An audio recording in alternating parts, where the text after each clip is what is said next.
પાણીમાં ગરકાવ હતી। વડોદરામાં પૂરના પાણીઓ ઉતરવાની શરૂઆત બાદ 72 કલાક દુકાનો પાણીમાં ગરકાવ હતી, જે બાદ આજે 4 થી 5 રસ્તા ખોલવામાં આવ્યા, જેના કારણે વેપારીઓ આજે પોતાની દુકાનોને ખોલી હતી અને જ્યાં જુઓ ત્યાં નુકસાનીના દ્રશ્યો સામે આવતા હતા અને વેપારીઓ વાતચીત કરવા પણ તૈયાર ન હતા। વેપારીમાં ઉગ્ર આક્રોશ સાથે વાતચીત કરી હતી। વર્ષો જૂની સમસ્યાનો હલ નથી થતો, દર વર્ષે નુકસાન વેઠવાનો વારો આવે છે, જેથી ચોક્કસ રણનીતિ, વિશ્વામિત્રી નદી અને શહેરની ભૌગોલિક પરિસ્થિતિની સમીક્ષા કરી કાયમી ન્યાય મળે તેવી માંગ કરી હતી અને નુકસાનનું વળતર મળે તેવી પણ માંગ કરી હતી। અમારી દુકાન રાવપુરા મેઇન રોડ પર બિગશોટ નામની આવેલી છે। અમારી દુકાનમાં છેલ્લા 72 કલાકથી દુકાનની અંદર પાણી આવ્યું હતું।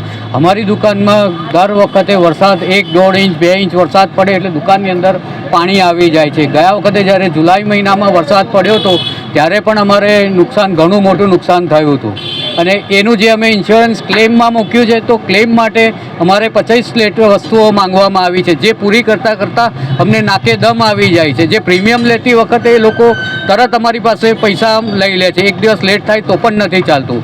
આ વખતે અમે સાવચેતીના રૂપે અત્યારે માલ ઉઠાવી લીધેલો હતો, છતાં પણ અમારા ફર્નિચરને ઘણું બધું નુકસાન થયું છે, જે પ્રત્યે અમે ઈચ્છીએ છીએ કે અમારા દુકાન પાસે અને રાવપુરા મેઇન રોડ પર આ લોકો કાયમી નિકાલ આવે, એનું કંઈક નિરાકરણ કરે।